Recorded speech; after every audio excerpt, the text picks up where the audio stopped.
Welcome to Walking the Torah Portions. I'm Tyler Merwin, and this is Torah Portion, Shelach LACH.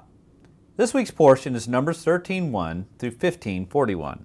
The Haftarah this week is Joshua 2:1 through 24. Shelach LACH means send for yourself. As in our opening line it says, Yod-Heh-Vav-Heh spoke to Moses, saying, Send, or Shelach LACH, men to spy out the land of Canaan, which I am giving to the people of Israel.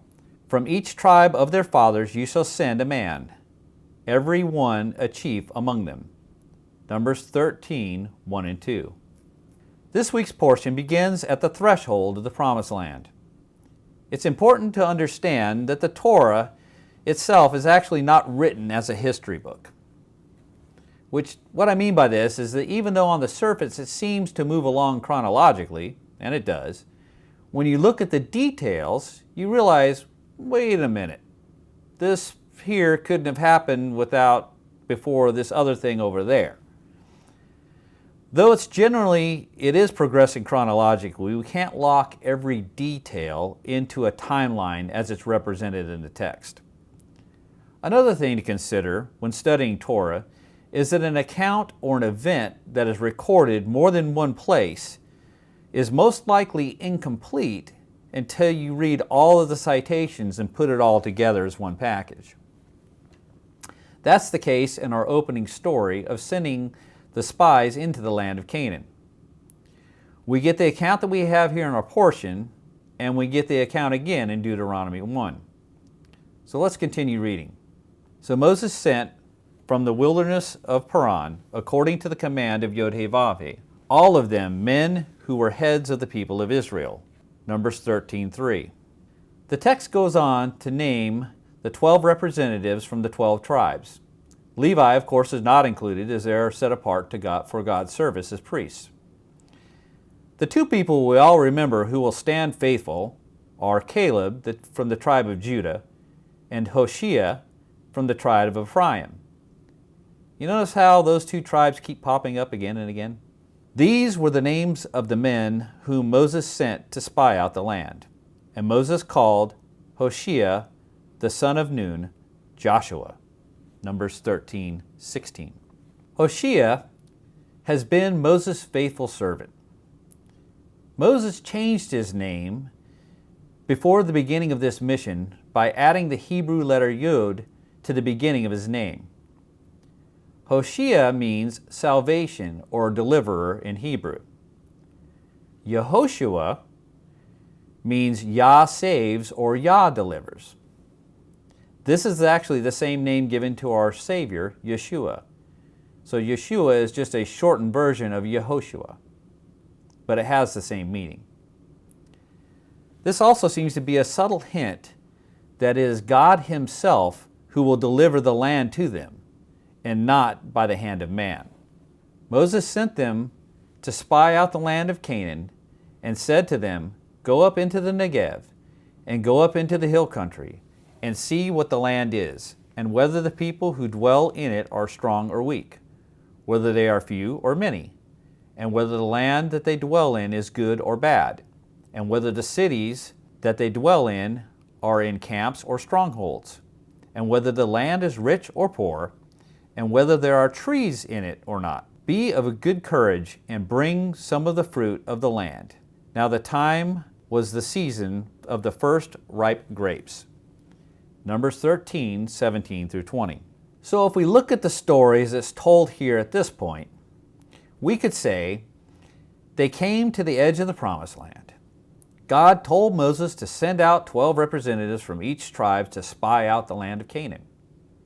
It was God's idea and plan, and Moses was just doing what he was told, right? Now let's look at the same account in Deuteronomy. See, Yod-Heh-Vav-Heh, your God, has set the land before you.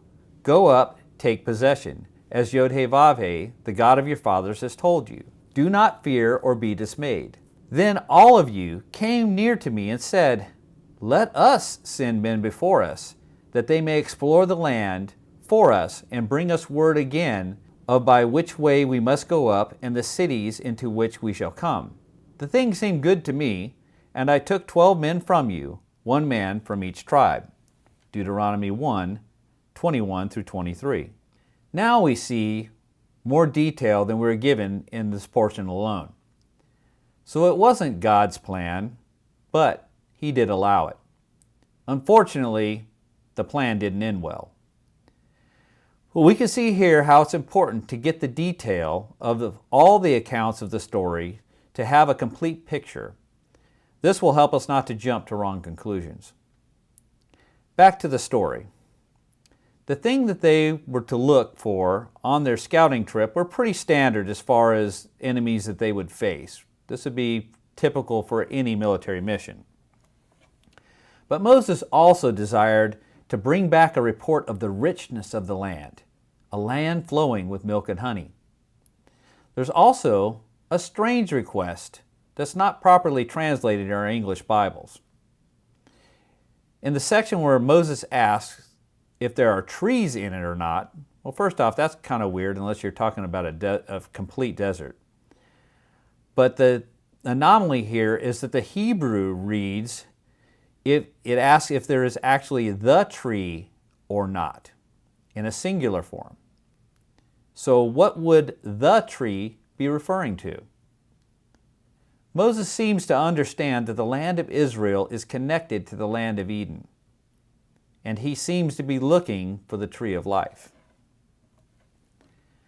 So they spied out the land for the 40 days and returned with some of the fruit of the land, a large cluster of grapes, some pomegranates, and figs. The people gathered to hear the report from the spies. Now we should pause there. When the spies come back from a land, the first thing you should be doing is really talking to Moses and the leadership to get a debrief. But it seems here that they gather the crowd. And they told him, "We came to the land to which you sent us. It flows with milk and honey, and this is its fruit. However, the people who dwell in the land are strong, and the cities are fortified and very large. And besides, we saw the descendants of Anak there. The Amalekites dwell in the land of the Negev. The Hittites, the Jebusites, and the Amorites dwell in the hill country. And the Canaanites dwell by the sea and along the Jordan." Numbers 13:27 through 29. The focus of the report, though true in a factual sense, was on the strength of their enemy. The descendants of Anak, mentioned here, were some of the last remains of the giants who still lived in those days, which would have invoked fear in the ears of the hearers. The issue here is God Himself is the one who will conquer the enemy. This is not a mortal match and should never have been seen as such. Caleb and Joshua saw things differently. But Caleb quieted the people before Moses and said, "Let us go up at once and occupy it, for we are well able to overcome it." Then the men who had gone up with him said, "We are not able to go up against the people, for they are stronger than we are."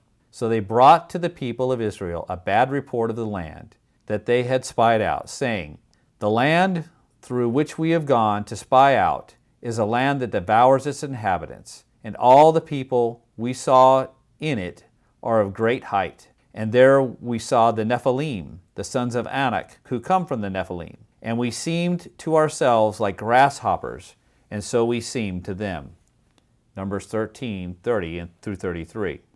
Caleb tried to enhearten the people to see this through the lens of faith. But fear had taken hold, and faith had been lost. The Torah states that they gave a bad report of the land, which can also be translated as an evil report or a slanderous report. So how can something factually true be called an evil report by God? When God says that the land is good, it is. When God says that you are able, you are. When God says children are a blessing, don't view them as burdens. We can't look at and define godly things with our fleshly heart and eyes. We need to see things as He does, because He is truth, not what our eyes see. In chapter 14, they cry out and weep against Moses and Aaron. They lament that they will all die by the sword, them and their little ones, and they desire to go back to Egypt. Then Moses and Aaron fell on their faces before all the assembly of the congregation of the people of Israel. And Joshua the son of Nun and Caleb the son of Jephunneh, who were among those who had spied out the land, tore their clothes and said to all the congregation of the people of Israel, "The land which we passed through to spy it out is an exceedingly good land. If Yod-Heh-Vav-Heh delights in us, he will bring us into this land and give it to us, a land that flows with milk and honey. Only do not rebel against Yod-Heh-Vav-Heh, and do not fear the people of the land, for they are bread for us. Their protection is removed from them, and Yod-Heh-Vav-Heh is with us. Do not fear them." Numbers 14, 5-9. Caleb and Joshua pleaded to the people to have faith in Yod-Heh-Vav-Heh. It's an exceedingly good land, and God will give our enemies into our hand. 2 gave a good report. 10 gave an evil one. When they go into the promised land with Joshua, 2 of the tribes, 2 full tribes and a half tribe, will decide to stay Transjordan, while a whole 10 tribes will fully enter into the promised land. When the kingdom is split after King Solomon, 2 tribes stayed and worshiped in Jerusalem according to God's calendar, while 10 created their own place of worship and times of worship. There seems to be a pattern that around 20% or 1/5 of God's people truly commit to following Him wholeheartedly, walking in faith and not by sight. Let's commit ourselves to be the 2 and not the 10. Then all the congregation said to stone them with stones. But the glory of Yod-Heh-Vav-Heh appeared at the tent of meeting to all the people of Israel. Numbers 14:10. God has had enough of their unbelief, and He desired to wipe them out and to create a new people, starting with Moses.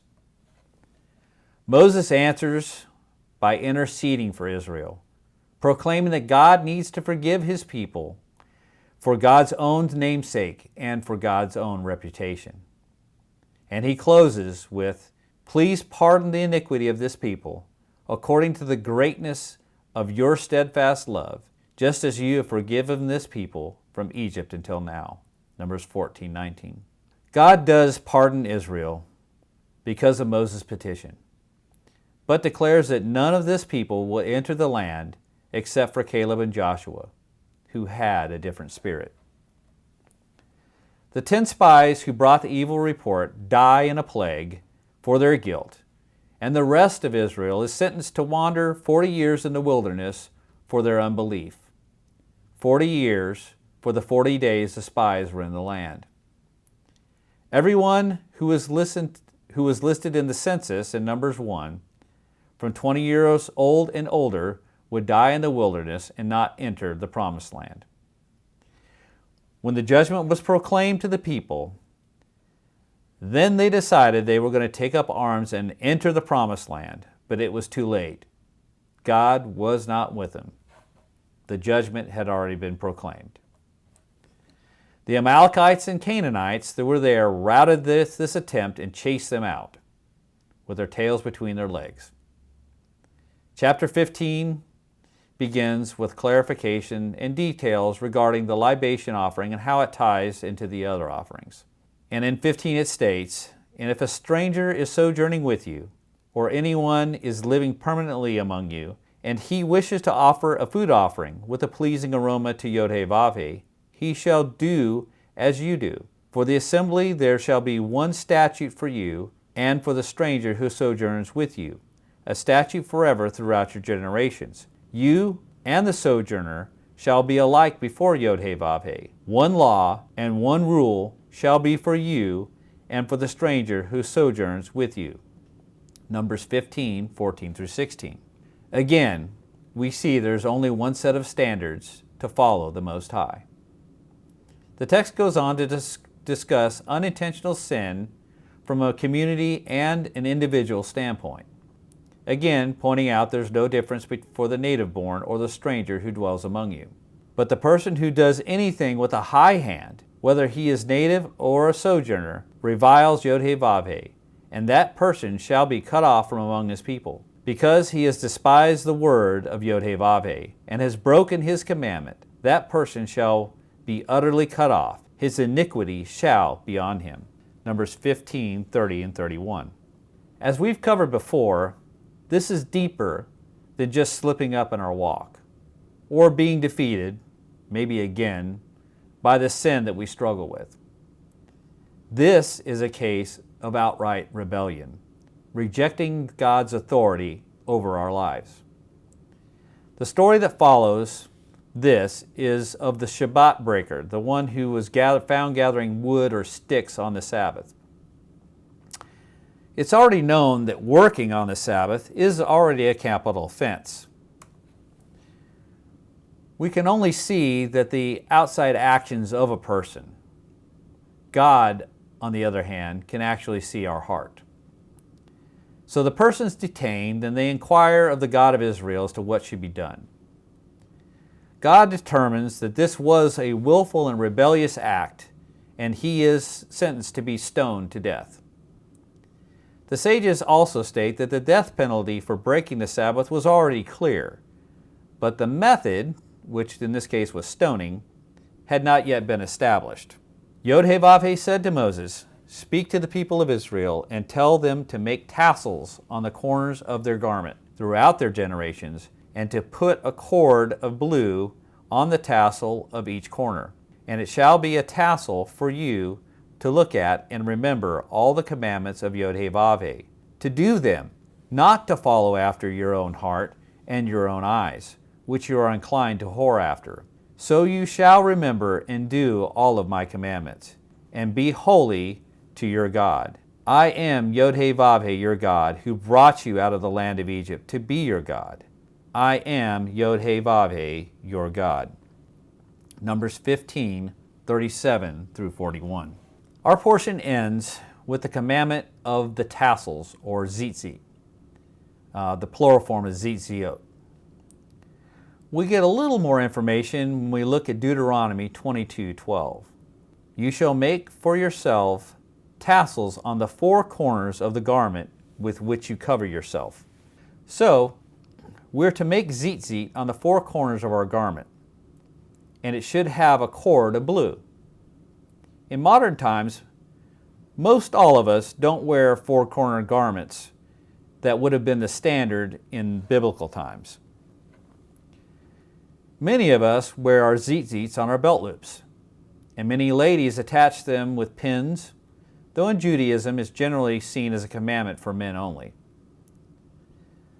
Now the talit, or the prayer shawl, is a four-cornered garment that is primarily used for keeping this commandment, such as this one here. You can see on the four corners of the garment are the actual tassels with the tzitzit. And that's really the purpose of having this prayer shawl, is to be able to wear the tassels on the four corners. Others may wear a talit katan, which means a little talit, and to wear this under their clothing to do the same purpose. I also have a talit katan. It pretty much looks like, in South America we call it a poncho. It's a garment you would pull over your head. It's got a hole in the middle that you can wear, but it has tzitzit on all four corners.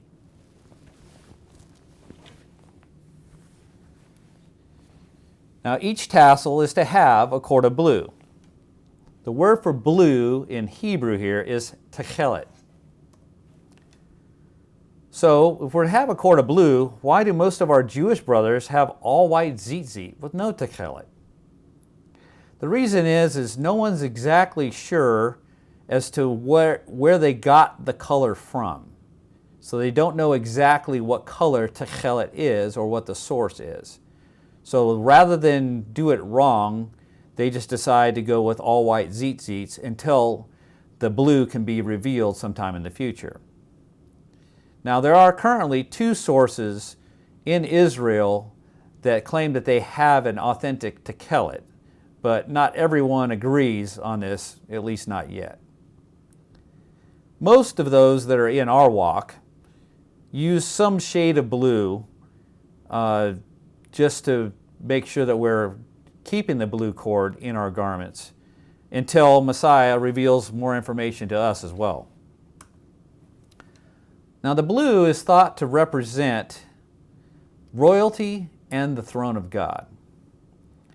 It's generally recognized also that the Torah itself contains a total of 613 commandments.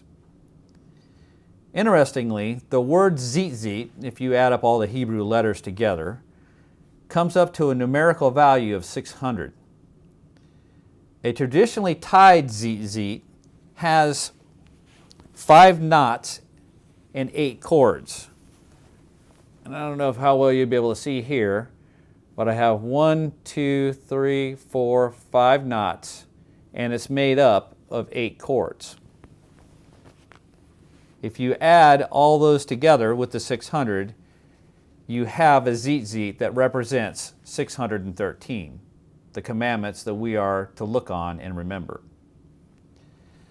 Also in Matthew 9:20 and in the other synoptic gospels, there's a woman who has a discharge of blood for 12 years, and she touches the fringe of Yeshua's garment. She touched his tzitzit and received her healing. Now, I do feel it's unfruitful to get into arguments and a bunch of debates about exactly how to follow this specific commandment at this time. I think the important part is that we are following the commandment to the best of our understanding. We also must be open to change our practice as more truth is revealed. And that's not just in the tzitzit. There's a lot of things that we are still in a growing phase, I'll say, in our walk. We have to be flexible as the Father reveals more truth, that we will continue to change and become more and more like His Son, Yeshua. Now, to be a good Hebrew student, we must focus less on the form and more on the function. So why do we wear the tzitzit? It says that we are to look on them and to remember all the commandments of Yod-Heh-Vav-Heh and to do them. It should also remind us not to follow our own heart and our own eyes. Remember that when God remembers, it's not because He forgot, but when Scriptures say God remembers, it means that He is acting on behalf of His covenant with us. So when we look on our tzitzit, it should remind us to act on behalf of the covenant by following His commandments. Our portion began with the spies searching out the land and ends teaching us not to follow our heart and eyes, which is exactly what the 10 spies did, and it cost them the promised land. So let's commit ourselves to be the 2 and not the 10. Let's work hard to see things as God sees them, so we don't get accused of giving an evil report. And let us be like Yeshua, where the commandments of God are healing to those around us. I pray this teaching has been edifying. Let's lift up the name of the Holy One with love and echad. Shalom.